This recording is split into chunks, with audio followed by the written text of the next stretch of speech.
Greetings, YouTube. This is your good friend, Fragments of Memory, aka the Armchair Philosopher. I viewed a video of Sahbisun referring to low self-esteem as regards to men complaining about women not being interested in them. Her video made some very good points. One, if you're not confident in you, why should someone else be? Now, I have an experience of working in sales and telemarketing and customer service. I worked in a few call centers in my time, and collectively I have about 5 years of sales experience. And that's one of the rules that we were taught is if you're not knowledgeable of your product and you're not confident in your product and you wouldn't buy the product, why would you expect the customer to invest their dollars in it? That's, so I understand that. Or if I'm not too hot on me, why should you be hot on me? But so I totally understand that. This applies to the ladies big time. And she also pointed out it does seem that these days we as men are abdicating responsibility for our actions in order to limit areas where we may have some lack, and we play the blame game. I can agree with this. More often than not, I too have engaged in blaming others for maybe my own shortcomings, the shortcomings and flaws in my character. I'm blaming the other person. Like, I wouldn't have done that if so and so hadn't have done this, and I wouldn't have done that if so and so wasn't this way. And the reality is, I did it because I was this way. I allowed whatever was going on over here to be my catalyst to do this over here. So I understand. There's there's even a saying where it says, a patient man is better than a warrior. He who controls his temper better than one who takes over a city. So that's something, you know, better a patient man than a warrior. So a patient man is better than a warrior. And a warrior is one of the most baddest people on the planet. But that patient man has it over him because he controls himself. He doesn't take over a city, he conquers himself. And that's the one thing we need to do. I would like to point out women also play the blame game as well. And this isn't me attacking her. This is just me saying that both sides, men and women, we both play the blame game. If you weren't this, then I wouldn't be this. And if you did this, so blame can be laid on both sides. So that I can feel you on. And I think we play the blame game because if I admit to being the problem or the one causing the problem, I'm also the one that has to come up with a solution. And solutions do take time and are hard work. So a lot of times, many of us don't want to take the time and the hard work to provide a solution or search out for a solution. We just want to blame the other person. And if the other person changes, then we have a solution. And that's how we can still feel righteous about ourselves. Now, a good friend of mine on YouTube, Jason STL, mentioned this, how everyone's going to do things to their own benefit. They're going to decide with things that are in their own favor. No one's going to bear witness against himself. So that's something that I've examined in my own personal life. I would just suggest to myself and everybody else, use the 5% solution. I read this in the book on how to motivate yourself. Like, even if you do just a little bit every day, you'll achieve what you're trying to do, like just a little bit.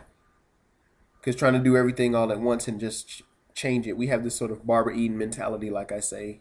We don't respect the process. I just did a video on that a while ago about respecting your process.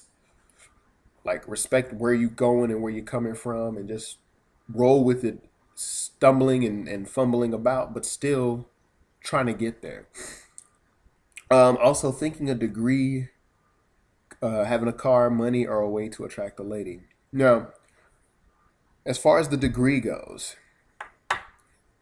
like I said, I've been indoctrinated as a little boy to think, go to school, get good grades so you can get into a good college so you can then get a good education. So then you can get a degree so then you can get a really good job and you won't have to flip burgers at Mickey D's.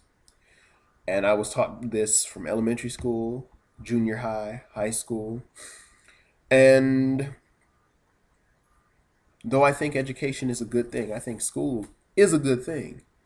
it isn't for everyone. Not everybody can learn in the confines of a classroom. Some learn on hands-on, some learn independent study. Not everybody can sit up in a lecture hall and do 20 papers about the same thing, or write a 1,000 word essay about the same subject over and over again. But that's neither here nor there. I'm not here to attack school or the lack thereof. Just saying that a degree is not the holy grail. It's not the magical chalice that you pour the magic juice on and everything just automatically happens. It doesn't happen that way. Um, Money can always be taken from you. Money can be lost. Money can be gained. Um, and if a woman only wants you because you have financial means, then she's not a woman worth having, as far as I'm concerned. Pop culture contributes to this. And I know a lot of the mainstream pop culture. If you look at MTV Cribs and Pimp My Ride and all these other shows, we love glamour and luxury, and this is what attracts people. This is what is used to attract people.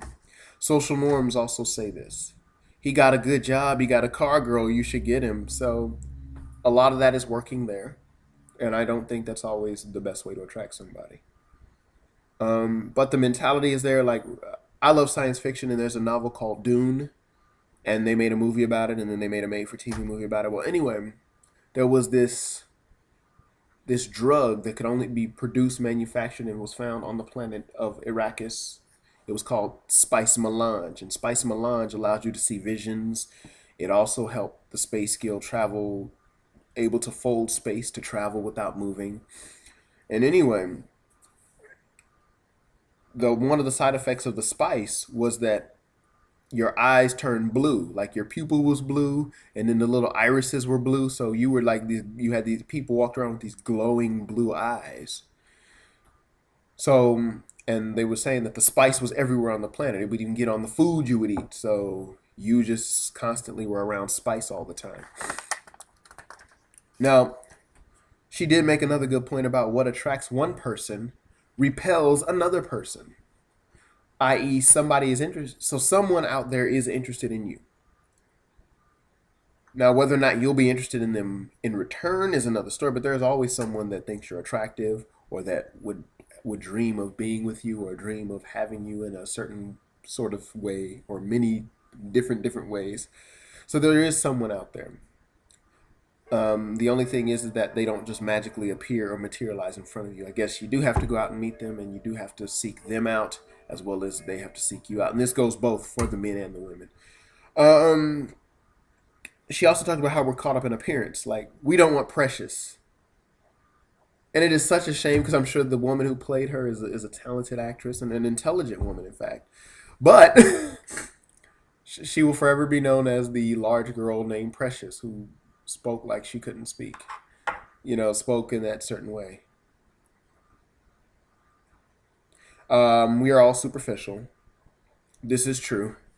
Both men and women. But we're all superficial. We like what we like. We don't like what we don't like. So I respect all of that. I do understand and appreciate that this is part of the human condition. And that's definitely where she made some really solid, good points there. That we're superficial, that